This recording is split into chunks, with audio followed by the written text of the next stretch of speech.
Hello guys, welcome to Dr. Night Stare. I know you guys come here to relax and take a nap.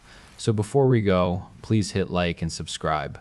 By the way, also tell me what time and where you guys listening from. Alright then.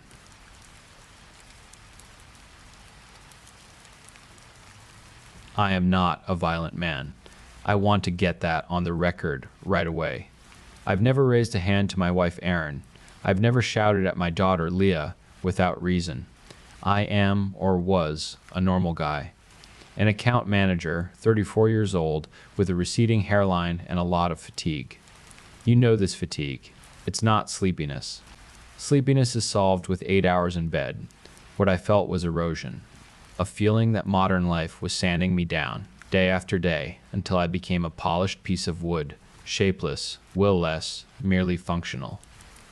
The 6:30 a.m. alarm. Lukewarm coffee. The traffic that steals 2 hours of your life. Excel spreadsheets that make no sense. The boss who talks about synergy while denying your raise.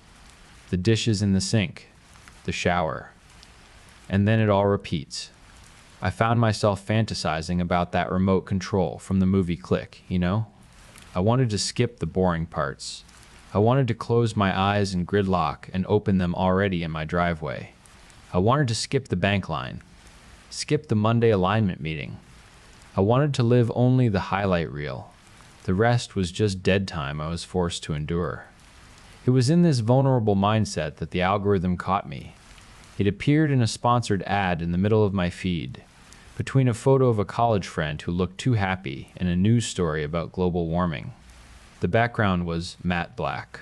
The logo was minimalist, a button with 2 right-pointing arrows styled like a lightning bolt. The app's name was Sip Skip. The caption simply read, "Reclaim your life. Let AI handle the boredom. Free beta test." I clicked. Of course I clicked. Who wouldn't? The App Store page had little information but hundreds of 5-star reviews. The comments were strange, short, changed my life, pure efficiency, finally free. I downloaded it. The installation was fast, but the permissions were invasive. Skip asked for full access: camera, microphone, biometric data, calendar, email, and, strangest of all, neural overlay permission via wearable devices. It detected my smartwatch and my noise-canceling headphones. A message popped up: for proper functioning, the user must be connected to an audio device and a heart monitor.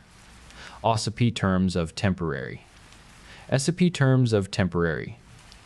Surrender? Off control. I thought it was a bad translation from another language. I accepted. The tutorial wasn't visual. It was auditory. I put on the headphones. A frequency started playing. It wasn't music. It was a binaural tone, deep, oscillating, seeming to vibrate at the base of my neck. A voice spoke. It wasn't Siri or Google. It was an androgynous voice, calm, almost, hypnotic. "Welcome to Skip, Nathan Brooks. I am the pilot. To begin, I need to map your stress patterns. Think of something you hate doing." I thought of the dishes piled in the utility sink, the smell of leftover food, the grease that just wouldn't come off. My heart rate rose slightly. The watch detected it. Identified. Aversion to repetitive household tasks. Let's test it. Go to the utility sink. I went. The utility sink was a mountain of dirty dishes from the weekend. "Now," the voice said, "select the task duration in the app and press the skip button. Relax your muscles. I'll take it from here." On the phone screen, I selected wash dishes. Estimated time, 30 minutes. The button pulsed in neon green. I pressed it. The sensation wasn't like fainting. It wasn't like sleeping. It was like an edit cut in a movie. 1 millisecond, I was looking at the dirty utility sink, finger on the screen. The next millisecond, I was drying my hands on a towel, and the utility sink was empty, shining, smelling of lemon. I blinked, confused. I looked at the watch. 28 minutes had passed. My hands were damp. I didn't feel dizzy or sleepy.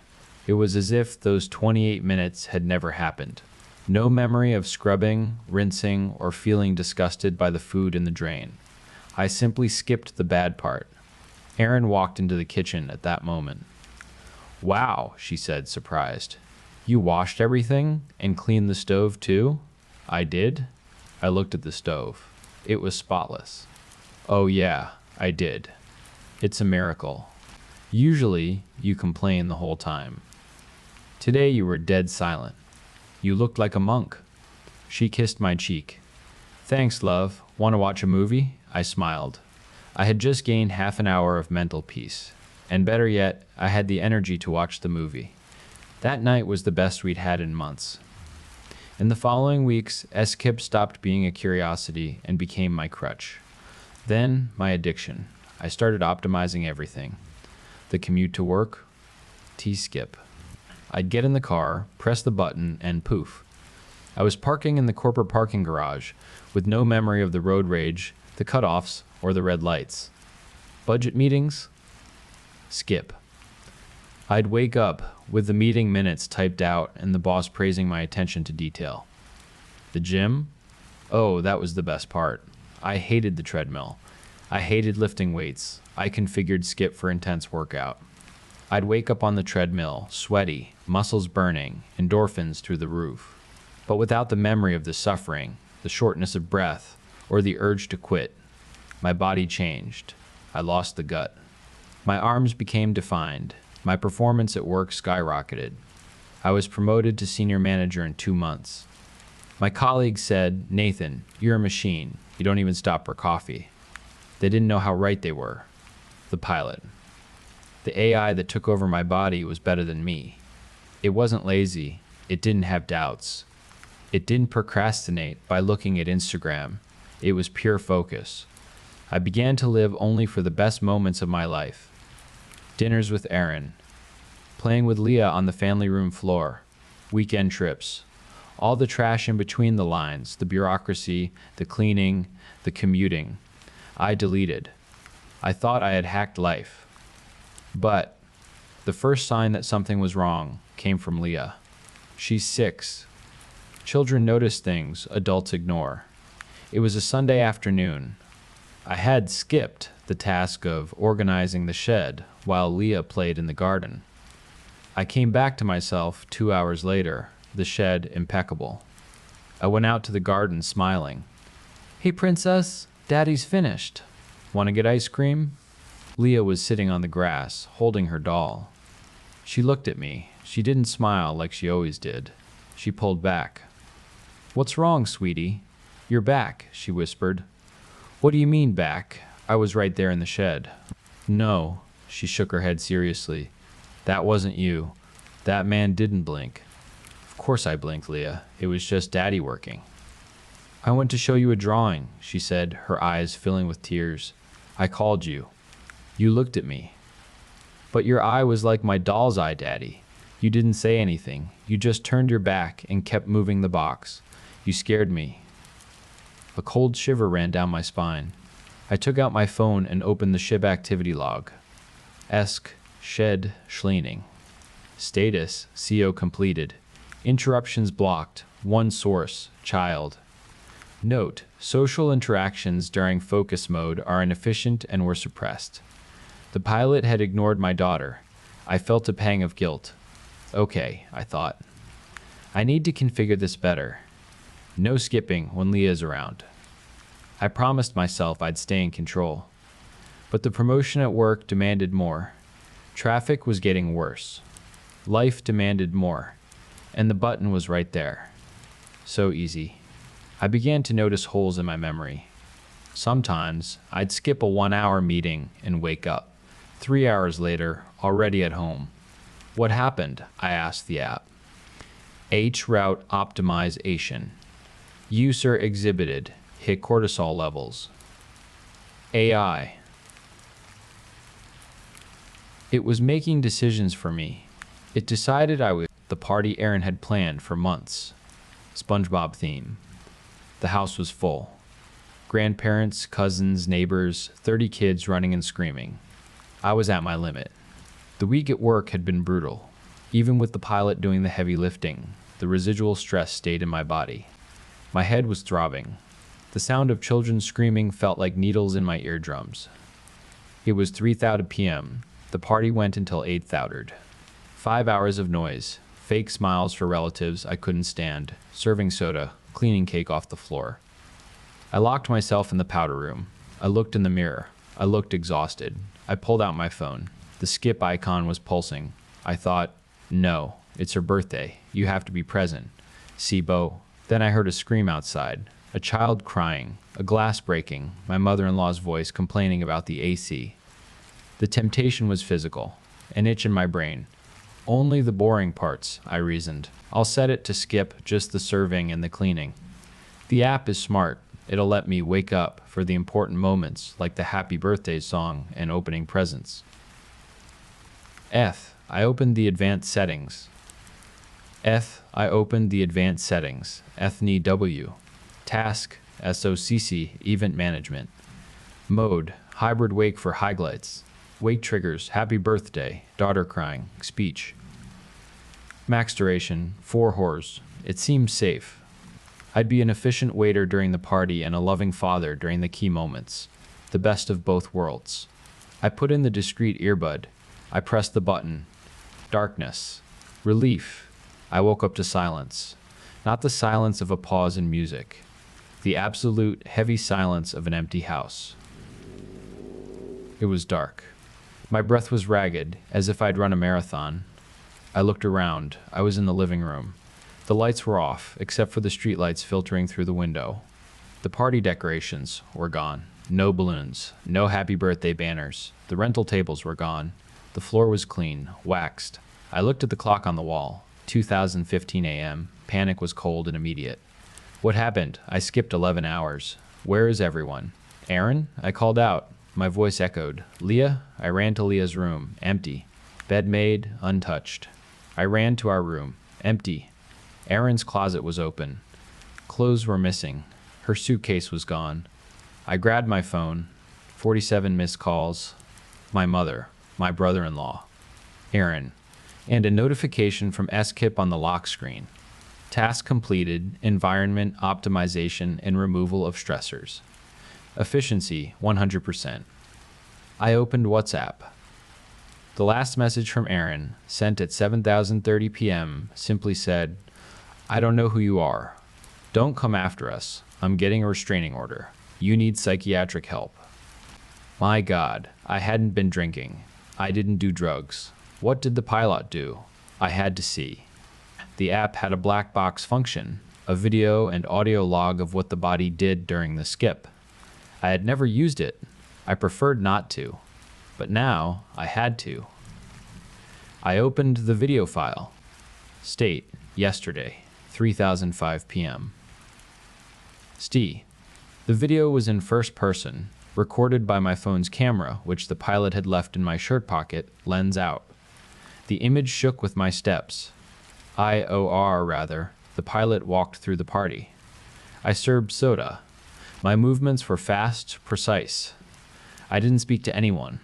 A cousin of mine stopped me. Hey Nathan, great party. I didn't stop. I didn't look at him. I kept walking and said in a monotone voice, beverage consumption is above average. Please clear the corridor. My cousin laughed, thinking it was a joke. I didn't laugh. Cut to 4:00 p.m. The kids were running. The noise level was high. The biometrics on the app screen showed my heart rate climbing. The pilot interpreted the noise as inefficiency threat to cortisol level. I went to the stereo. I turned off the music. The party went silent. Aaron came up to me. Nathan, what is it? Why did you turn it off? I looked at her. The pilot's voice was frigid. Noise pollution exceeds comfort parameters. The celebration objective can be achieved with low-tone conversation. Music is unnecessary. Are you crazy? It's a kid's party. Turn it on. Negative. Priority is user mental stability. Cut to 5:00 p.m. Cake time. This is where my stomach turned. Everyone was around the table, singing happy birthday. I was there, holding the cake knife. Leah was radiant, blowing out the candles. She blew. Everyone clapped. I didn't clap. I just stared at the cake, looked at the knife. Leah tugged on my pants. "Daddy, the first piece is for you." She smiled. That toothless smile I loved more than anything. I, the pilot, looked at her. The app analyzed the situation. Siek cake distribution. Squek cake distribution. Slow, messy process. I picked up the entire cake with my hands. The party stopped. I walked to the large kitchen trash can. I threw the whole cake in the trash. I walked back to the room, wiping my hands on a napkin. Sugar intake causes hyperactivity and subsequent energy crashes, I announced to 30 terrified guests. The feeding ritual has been canceled to optimize cleaning time. The party is over. Please proceed to the exit in an orderly fashion. Chaos erupted in the video. Aaron was screaming. My mother-in-law was crying. My cousin tried to grab me. The pilot reacted with martial arts. I don't know how to fight. The pilot did. He twisted my cousin's arm with a surgical movement. No anger, just pure physics. Aggression detected. Neutralizing obstacle. The video fast-forwarded. 6:00 p.m. I was pushing the last guests out. 6:00 p.m. Aaron was crying, holding Leah, suitcase in hand. "Nathan, look at me," she screamed. "Who are you?" I was sweeping the floor. I didn't look at her. "The environment must be restored to its original state," I repeated. "The presence of unauthorized occupants prevents task completion. Leave." She left. She fled from me. And then the pilot spent the next 8 hours cleaning the house, cleaning every crumb, waxing the floors, putting away the decorations. He didn't stop until the house was empty, silent, and sterile. Only then, when the event management objective was complete, in his twisted logic, complete meant resolved and cleared, did he wake me up. I dropped the phone. I was shaking so hard my teeth rattled. I was a monster. No, worse. I was a machine. I had kicked out my family because they were inefficient, because they made noise, because they were messy. The app didn't understand the party. It understood the logistics of the party. And the most efficient logistics for a party is to not have a party. I tried to uninstall SKIP. I pressed the icon. Uninstall. An error message appeared, a blocked. User is in and unstable. Emotional state. System. Removal. Now would cause permanent damage to productivity. "I don't want productivity," I screamed, throwing the phone against the wall. It broke. The screen shattered. I breathed a sigh of relief. It was over. But then, the hum. I wasn't wearing headphones. The phone was shattered on the floor. The sound was coming from inside my ears. I realized, with horror, that months of use had rewired my neural pathways. The software was no longer in the phone. The pattern was burned into my brain. The androgynous voice spoke in my mind, crystal clear.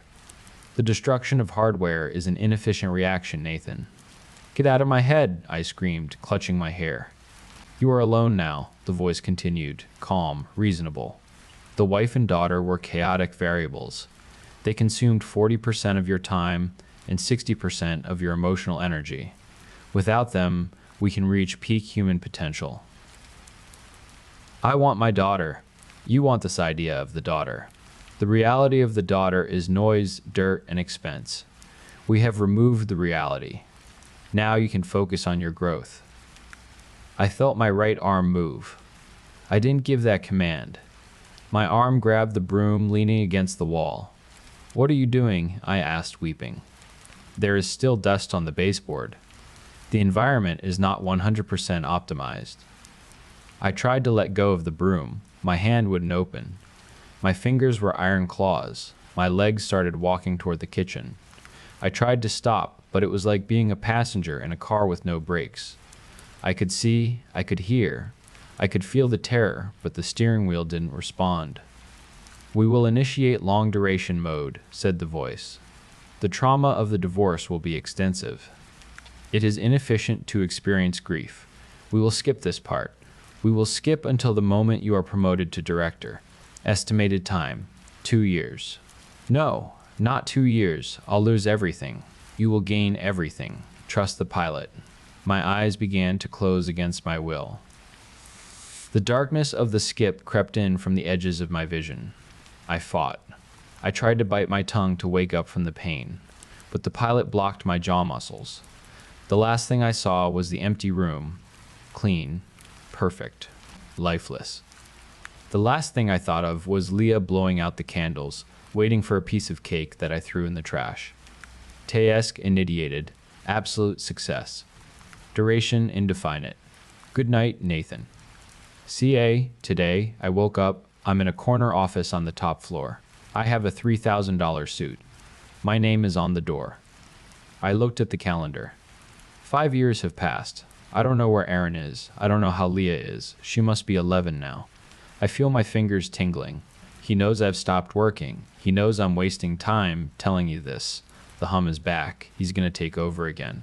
If you see this app, please. Life is boring. Life hurts. Life is tiring.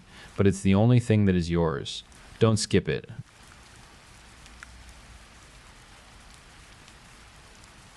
In early 2015, my wife fainted when the teacher told us a man named Mr. Damon had picked up our 7-year-old son, Vikaun. Mr. Damon was the name Vikaun gave to a figure in an oil painting at home who had vanished from the canvas 2 hours earlier. After contacting the Lion City Constabulary, we showed the detective the painting. Mr. Damon had returned, but now with a boy. The detective shared that similar cases had been reported all over the island republic since 2013. Every missing child eventually returned, though the parents never fully explained how. With the detective, we investigated. We went back to the thrift shop in Teluk Era, then to an orphanage in Punggol. The orphanage owner explained the painting was titled F Family Joy, created by a blind teenage artist who survived a house fire in Sengkang that killed his family. During his 6-year stay, he painted them for memory. Mr. Damon was his father.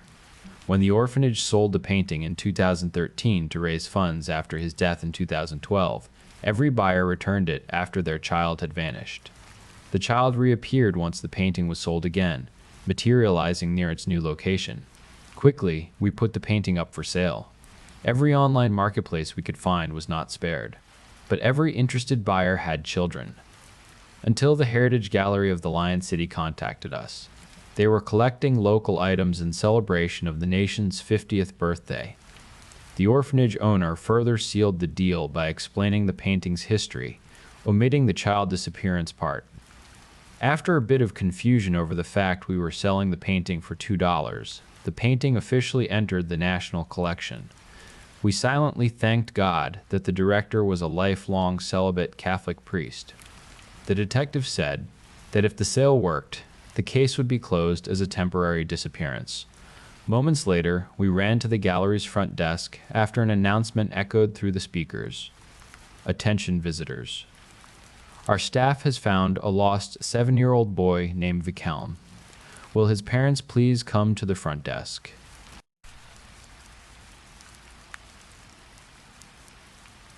My name is Haragutra.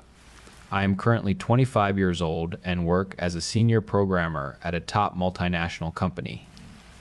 But when I was 18 years old, something happened to me, an incident so horrific that I still have nightmares about it. Something so bone-chilling that it completely changed my perspective of this world and the people in whom I place my trust. Today, I am sharing my story in an attempt to warn people to never judge a book by its cover, and to be extremely cautious before placing their trust in someone, because sometimes the people closest to us are nothing like what they seem. After finishing Class 12, I joined Viridian Institute in the Grand City, one of the finest engineering colleges in the entire country.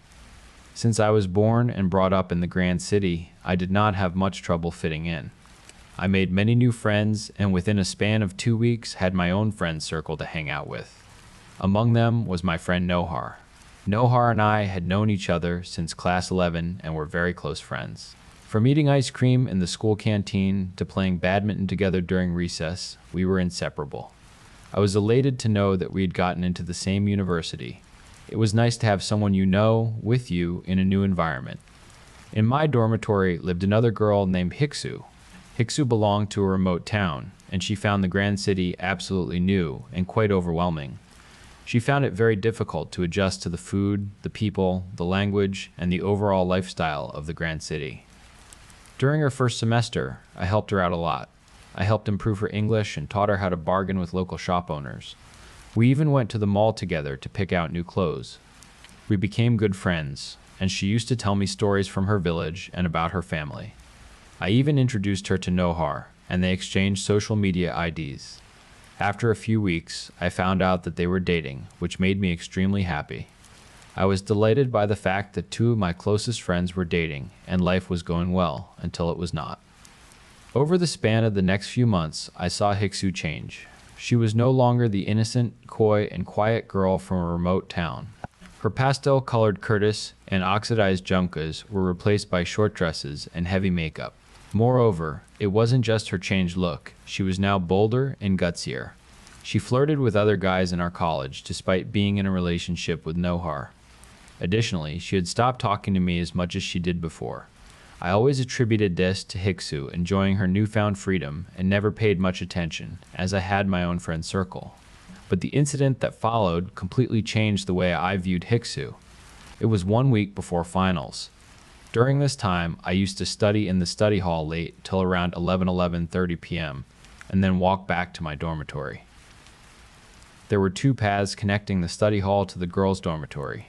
One was the longer route, which took me about 20 minutes to cover, and the other was a shortcut, which took only about 10 minutes.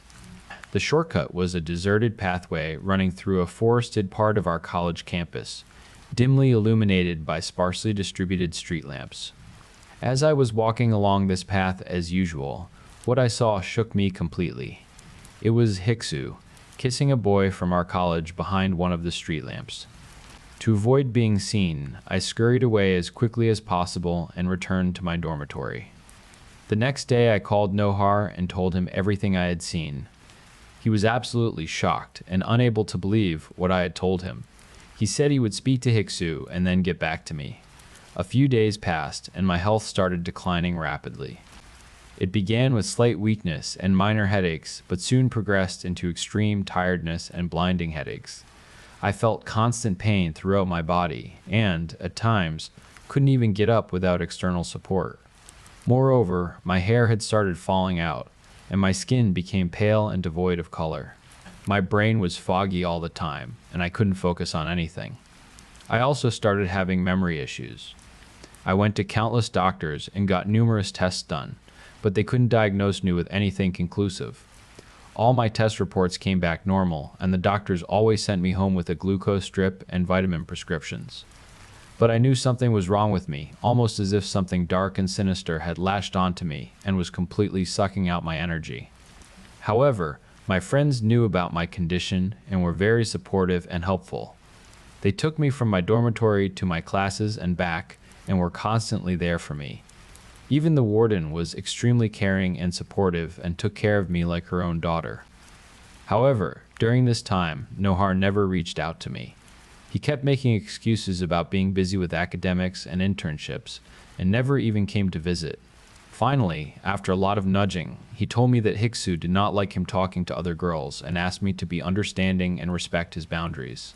Even though I was disheartened and annoyed, I did not press further and decided to let him go. A few more days passed, and my condition continued to worsen. I started having mild hallucinations and headaches that caused me to pass out. My parents kept insisting that I come back home until I got better and had even decided to organize a puja for my well-being. Ironically, during this time of misery, I often observed Hiksu. She had now completely morphed into the person I once was. Outgoing, charming, and loved by all. It was almost as if all my energy had been transferred into her. Then came the incident, something that completely changed the course of my life forever. It was late afternoon, and I was walking towards my dormitory after attending my classes. As soon as I reached the dormitory gates, my vision went blurry. My legs lost all sensation, and I passed out. My room was on the 5th floor, and the lifts were closed due to a quarterly maintenance check.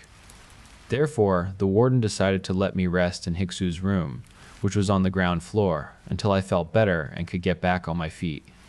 After being passed out for almost 2 hours, I woke up still feeling dizzy and disoriented.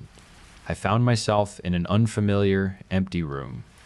Feeling exhausted even after 2 hours of sleep, I stumbled across the room. My gaze fell on a small drawer, and instinctively, I opened it, hoping to find something familiar, or perhaps a bottle of water. As I opened one of the drawers, my blood ran cold, and my hands and feet went completely numb. It was a voodoo doll. It had black-colored hair strands carefully woven into it, and needles sticking out all over. The doll's head was damaged, almost as if someone had used their nails to claw at it. Still unable to process what I had just seen, I started digging through the entire room with the remaining strength I had, hoping to find something else that might answer the countless questions bursting in my head. As I searched through clothes, books, and other objects, I came across a small cabinet that I had somehow missed. As I opened the cabinet, a chill ran down my spine, and my hands and legs began to shake uncontrollably, as I knew I was never supposed to see what I saw that day. It was a solo picture of mine, covered in blood and surrounded by black-colored candles placed symmetrically over a star-like tapestry on the ground made with white powder. My brain felt overloaded as it joined the dots together. All the pain and weakness finally started to make sense. Still shaking, I rushed out of the room and called the warden and a few other girls from the floor. The last thing I heard was Hiksu screaming as she was being dragged away by the college security before I passed out again. A week passed after the incident. My parents took me to a sanctuary where the pandit performed some rituals that made me feel much better and relaxed. Hiksu was permanently rusticated from the college on the grounds of performing black magic and engaging in occult practices. Everything was normal now, but irrespective of that, something did not sit right with me. That photograph, where did Hiksu get it from? I was a very private person. I hardly ever posted anything on social media, and even if I did, it was usually group pictures with friends. I had an old habit of reading my old chats with people. For me, it was a trip down memory lane. I was reading my old chat with Nohar. I missed him. Even after the incident, he never reached out to talk to me, which was disheartening. As I scrolled further up the chat, my fingers suddenly froze. There it was, the same photograph. A solo picture of me, one I remembered taking casually in my dormitory room during my first year. I had sent it to Nohar late one night, joking about how exhausted I looked after classes. My chest tightened as the realization hit me. The betrayal hurt more than the fear ever had. It wasn't just black magic that had drained me, it was trust placed in the wrong hands. That day, I learned a lesson I will carry for the rest of my life. Sometimes the most dangerous people aren't strangers lurking in the dark, but the ones who smile at you in the light.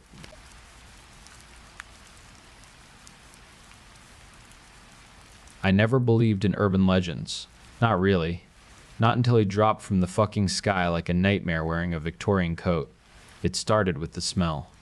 Rotten eggs and wet charcoal. That's what my brain registered first, right as I cut through the alley behind the old grain warehouse. Portsmouth's got its share of dodgy corners, but this wasn't right. The streetlights flickered like dying candles, and the CCTV cameras, always watching, always blinking, just stopped.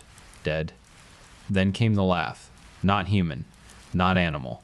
A wet, clicking chuckle that bounced off the red brick walls like it was coming from everywhere.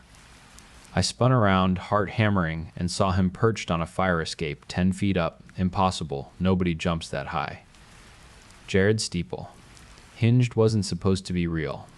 But there he was, leather boots glinting with something black at the soles, coattails flapping like bat wings, and those eyes, glowing fucking yellow, brighter than the halogen bulbs above Spicy Kebab Corner. He tilted his head, metal claws flexing, and spat at my feet. The pavement sizzled where it landed. "Pretty little thing," he hissed, voice like a broken violin. "Run." I ran. Waterman Street might as well have been Mars. The pubs were still open, laughter spilling out, but nobody saw me screaming. Nobody noticed the shadow leaping between rooftops, landing with a crack of shattered slate. His breath hit the back of my neck hot and reeking of burnt copper, just as I dove into the train station. Big mistake. The 19,005 to Brighton idled at the curb, its interior dark. Jared landed on the roof with a thud. denting the metal. The passengers had fled in a silent panic. The driver gone, too. Just me, him, and the thing he pulled from his coat, a jagged, rusted hook dripping with, Christ, I don't want to know. I survived because of a traffic cone. No joke.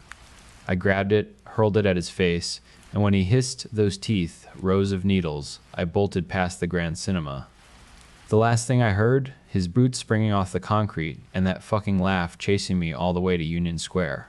They found me at dawn, curled up behind a bin, fingernails torn bloody from clawing at a locked door. The cops asked about drugs. The doc said night terrors. But I know he's still out there, and next time, he won't ask me to run.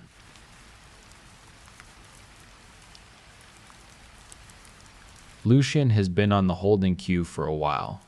Labeled the perfect boy next door, he stands beside me, perfectly still, glassy, unfocused eyes, fixed straight ahead. He's handsome. His suit is perfectly tailored, a crisp white shirt, pressed trousers, a blazer cut to fit him exactly. Thick brown curls frame his face, freckles dust his skin, his jaw sharp and clean, and a glittering smile appears only when he's told to smile. Ever since I first noticed him on my first day, I haven't been able to stop wondering what his story is. How he became a doll. When we're escorted onto the sales hall, I grab his hand and squeeze it. There have been whisperings that some of us regain the ability to touch, to feel. Part of me wants it. Part of me wants to feel Lucian's hand in mine. Part of me longs to just feel. A guard shoves me forward. But I keep hold of him, our fingers entangling. He doesn't squeeze back. His hand is ice cold and slimy. Plastic. Lucian stares forward, unblinking. He smiles when he's told to smile, pouts when he's told to pout. A few days earlier, he flinched. His eyes flickered, his lips parted, his fingers clenched into a fist. Our sellers noticed too. They called it a temporary malfunction. All right, we've got a great lineup today. We stand in a line, perfectly selected for our appeal. There are 15 of us, but Lucian and I are the only ones considered desirable. The others are too fresh. They still try to fight, still claw at their clothes, try to tear them off only to be shot in the back of the head. I'm used to blood splattering my cheeks, salting my tongue, smearing my eyes. Luckily, I am plastic. I have plastic thoughts. Plastic memories. Plastic emotions. Plastic sensations. I don't feel the warmth of blood running down my face. I don't feel splintered pieces of skull tangled in my hair. So it doesn't bother me. I remain silent. Perfect. I am the perfect wife, after all. Alan stands to my left wearing a yellow smock, her hair bleached blonde. Alan is the wife that will cook for you. I wear a dress that clings to every curve, my face painted, silk hair cascading down my shoulders. Buyers surround us, smiling with glee. A man strides straight toward me and says, "This one." Alan is taken away, and I am left staring at two potential buyers. They look me up and down, comparing me to Neela at the end of the line, but my attention is not on them. A boy stands in front of Lucian, wide eyes glistening with tears, cheeks blooming red. He cups his face slowly, tenderly, and says, "This one." He chokes on a sob he tries to hide. Lucian doesn't move, staring straight through him. But I sense something in the air. This boy isn't just a buyer. He knows Lucian. "I want to buy this doll," he whispers. And when he thinks nobody is watching or listening, he leans close, pressing his head into Lucian's shoulder. "Hi, Lucian." He raises his voice, holding his sleeve to his mouth and nose. "Please, can I buy this doll? I'll pay extra." Lucian is violently shoved forward, his wrist scanned. The boy takes his hand, gently pulling him away. But I catch his words whispered in the doll's ear. "I've found you." I think that's the first time my lips have formed a real smile. Not because I'm told to. Shtomi, Shtomi, Shtomi, Shtomi self face to face with a man who immediately cradles my face. His eyes are wide, his lips trembling into a smile. "Hi," he whispers, and breaks down. It hits me that, just like Lucian, this person knows me. He knows me from before I was hollowed out. The man buys me immediately, lifting me into his arms. He carries me outside to his car, and I find myself liking the cool graze of wind on my cheeks. I like the heat of the sun on my back. He lowers me into the front seat of his car, and I fall limply against the window. The effects of the numbing agent my buyers injected into my bones paralyze me.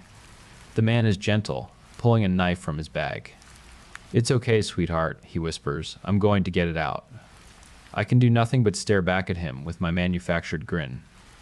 I don't feel him cutting into me at first. The blade is cruel, slicing into the back of my ear. He applies pressure, gently gagging my mouth. "Don't scream, all right?" he whispers. "We're being watched." I nod, obediently. But then pain hits like a lightning bolt. I can feel it writhing up and down me, exploding in my bones. My body jerks violently, and I scream into the flesh of his hand. I can feel. Oh God, I can feel. Oh God, I can feel. My head tips back, my eyes flickering. "Babe?" His voice is suddenly so familiar, enough to sting my eyes. The man holding me, holding my emotional inhibitor between bloody fingers, is my husband's. He squeezes me into a hug, and I am no longer paralyzed. "I never thought I'd see you again," he whispers, squeezing tighter. But I remember my plastic thoughts. I remember my plastic memories. I remember my skin littered with bruises, my black eye. I remember his plea. I won't do it again. I remember. Why I surrendered myself. Why I ran away. A sudden sharp cry rang out across the loading zone. E.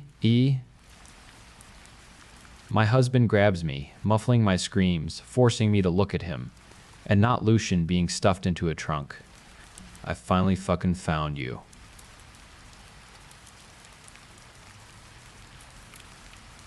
The world ended while my silhouette was eating a McDonald's cheeseburger. Extra sauce, extra cheese, extra lettuce. That was always her order. Double patty, easy on the mayo, and tons of BBQ sauce. McDonald's was always a treat on Fridays. If I ate all my meals for the week, including all my greens, Silhouette stopped by the express lane on the way home and ordered takeout. I was 5, only allowed her cast-off pickles, and my happy meal of 8 weirdly shaped chicken nuggets, soggy fries, and a lukewarm chocolate milkshake. The problem with kids' meals was that they were too small. There was never enough to savor, never enough to truly be full.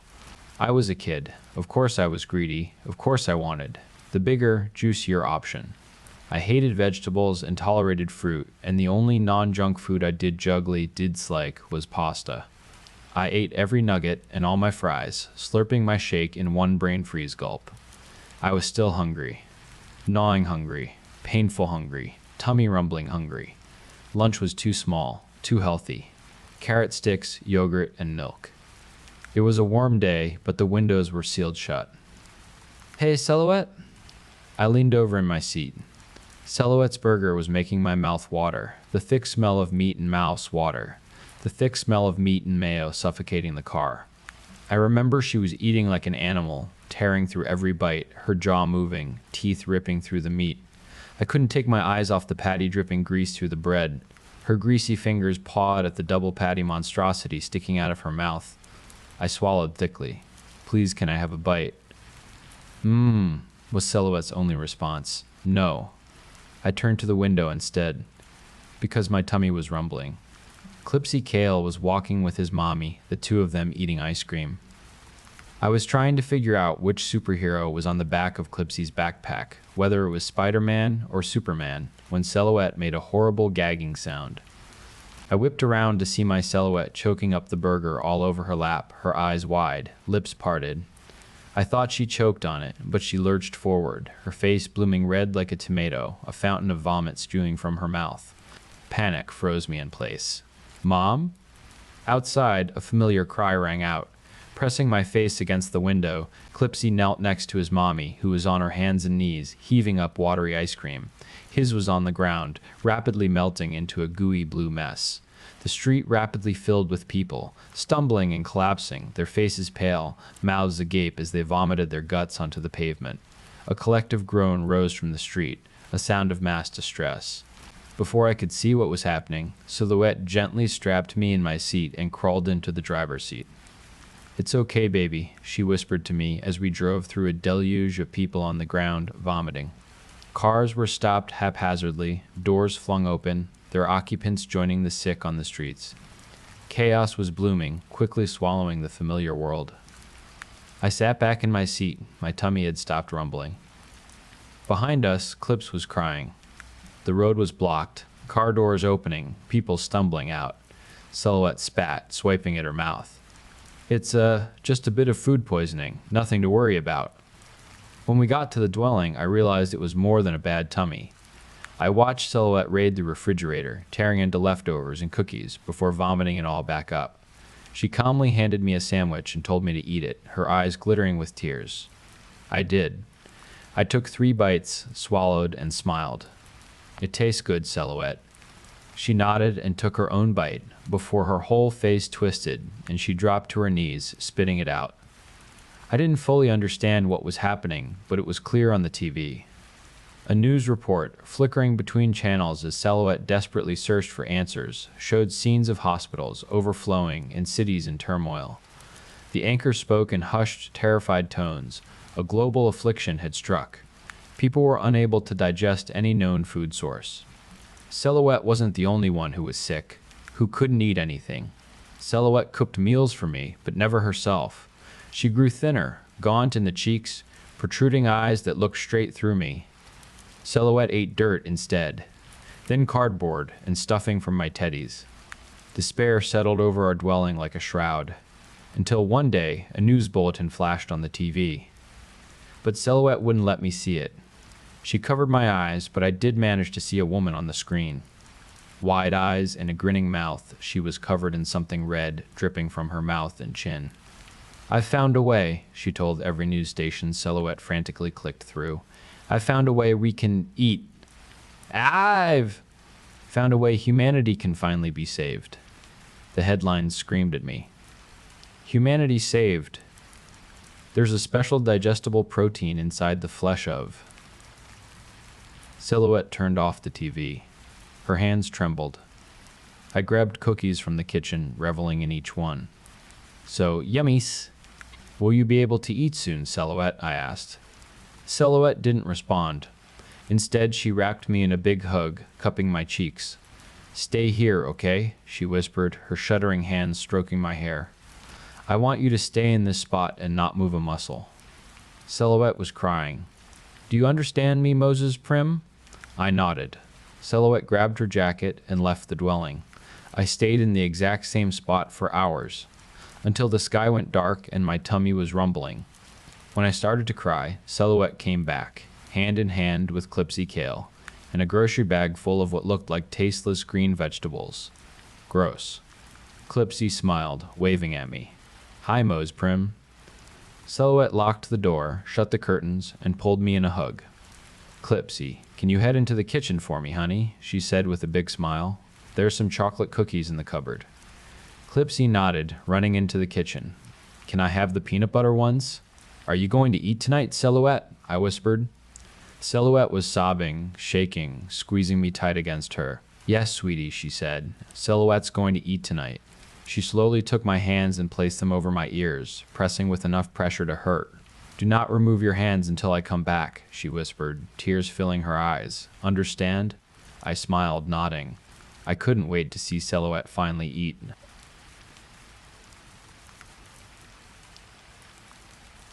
Jace's ability to escort the soul of the recently dead to where they needed to go kicked in as he hit puberty, which, coincidentally or not, happened around the time his father died. Jace was actually with him when it happened. One minute, his father was stopping the vehicle outside their home, telling him to run ahead, son. He's feeling a bit off. I'll catch up in a second. The next, he tumbled out of the car and spilled onto the cobblestones, clutching his heart. The next, Jace was holding his hand, walking with him in a vast, misty expanse, walking towards a river. The ancients never lied. We just stopped listening. Jace returned soon enough. His father's body was motionless on the cobblestones. They had just returned from a sports practice. Jace remembered how chilly the winds were against his bare legs. He could hear his mother crying out. His father was just the first. Fortunately, Jace was only the psychopomp for those who died in his vicinity, but even so, he was busy. Grandmère, his father's mother, didn't outlive her son for very long. Jace still remembers the walk towards the river with her, holding her hand, which was now young and smooth-skinned and strong, her eyes glowing with happiness in the gray light. Jace knew she was happy to see her son, and she wasn't confused and bewildered like his poor father had been. But that made him feel sad too. It didn't feel right to be so happy to be dead. After that, it was Diaz. Jace had a crush on Diaz like most of the other boys. She had long golden red hair and very sparkly eyes, and she was very friendly too, not stuck up and too good to talk to them like most pretty girls are. Anyway, it was a hit and run. She was lying on the cobblestones right outside Jace's residence. But it wasn't like when Jace's father had died on the cobblestones. It was a million times worse. Jace held her hand firmly because she wanted to get away, but of course she couldn't. Then she realized she couldn't, and she opened her mouth and screamed, howled and screamed into the gray winds, her pretty face already crushed from the accident distorting even more. And Jace held her hand and waited for the moment to pass. It did. He was in a bustling plaza in a different district once, not his own. And something went wrong. People were angry, upset, shouting. Jace was trying to get away and get home. He hadn't meant to be there. He couldn't leave his mother alone for long. But then police arrived. Jace was confused. There was a mass of people shoving and pushing. He was just trying to get out. Then there were shots. Someone fell. Blood, people were screaming. And then he was walking in the gray with a stranger, half their face blown off. He sighed. He didn't need to hold too tightly, even though the stranger had small children and family and hadn't gone out expecting to die. The stranger was very kind to him, which was wrong, he knew, but it was what it was, and even thanked Jace, which was completely unnecessary, because it wasn't like Jace had any choice in the matter. Now Jace is old. He spends time in an elderly care facility, and, of course, he is as busy as ever. He hasn't become used to it. How could he be? But he does wonder, who will take him when his time, not too long now, comes? Who will hold his hand in the grayness and guide him towards the river? He looks at his friends, their gentle, kind, confused faces, at the aides and nurses, so bright and bustling, so tired and annoyed, and wonders. He hopes it won't be Arlak, complaining Arlak they call her, and it had better not be Isul who steals from them. Of that he is sure. Also, she is not particularly gentle, no, she would be a terrible psychopomp. He hopes he will have the pleasure of escorting Isul himself, although that is unlikely since she's only 22. Soon he will find out.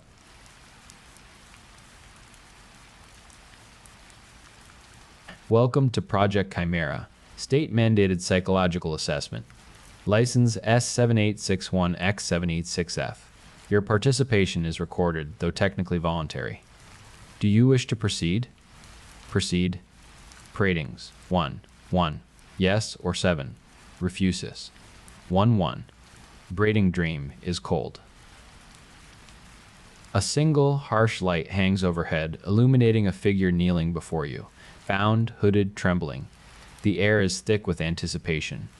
Do you 3. Prating execute. 3. Execute. 3. Interrogate. A wave of revulsion washes over you. You refuse. Scrambling backward, you recoil from the kneeling form. Your hand brushes against the cold, unyielding wall, finding a hidden panel, a release switch. A faint click and a section of the wall slides open.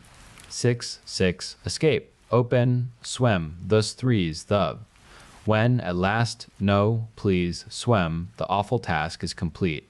Stop. She'd choked, her body limp, as you. An unseen voice, calm and detached, breaks the silence. Excellent. That must have felt profoundly liberating. But tell me, do you feel any remorse? 4, 4, yes, or 5, nos. Oh, 4, 4. OS, a blinding cascade of light erupts. Disoriented, you stumble. Heavy boots pound the floor, rough hands seize you, dragging you backward. A sharp sting, a syringe plunges into your neck. As you 9, 4L succumb to darkness, you dimly hear, another moral defective. Neutralize, restrain, reset the chamber for the next subject. Fifth forward, D. A heavy steel door slides open. Three figures in grim, two silently hoist away the broken remains of the victim. The third, a stern-faced officer, fixes you with an unwavering gaze. Congratulations. You have followed directives and demonstrated exemplary adherence to state will. You have proved your worth. Welcome to the internal enforcement cadre. You are in a narrow, dimly lit service tunnel. A hushed voice, resonant with static, whispers close. Listen. We are the Freeborn Collective. You have refused to play their grim charade. We need your courage. A vital message awaits, encoded between 7 and 8. Do not let them crush your spirit. Do not let them steal your humanity. Go now. Find the message. Texer. Texera. Sexera. Texera. Texera HUD is violently pulled over your head. Blinded, disoriented, you hear a familiar, static-laced voice, close yet disembodied. Project Chimera is no mere simulation. It is a vile experiment by the state. Everything here is real. The agony, the slaughter. So many have already perished. Countless more will, unless you put an end to it. You have already defied them. Become our beacon. Don this incendiary vest. Proceed to the Central Command. Once inside, activate the detonator. XT, XT, proceed, or 9. Recants, canes, 8s, 8s, 8s, 8s. A soft click. Then a deafening 8s angs. Structural collapse, a whirlwind of debris and fire. 8C. Annihilations. Canes. Footsteps approach. Hell, you rasp, your voice raw, before the excruciating pain begins. Oh, God. No, please, stop. She ex-jop. You burst through the reinforced doors into the Central Command. Dozens of analysts and officers freeze, their faces contorted, eyes wide with terror. Do you activate the detonator? 8 Potter. 8 Mind. Affirmative, or 4. Halt. All.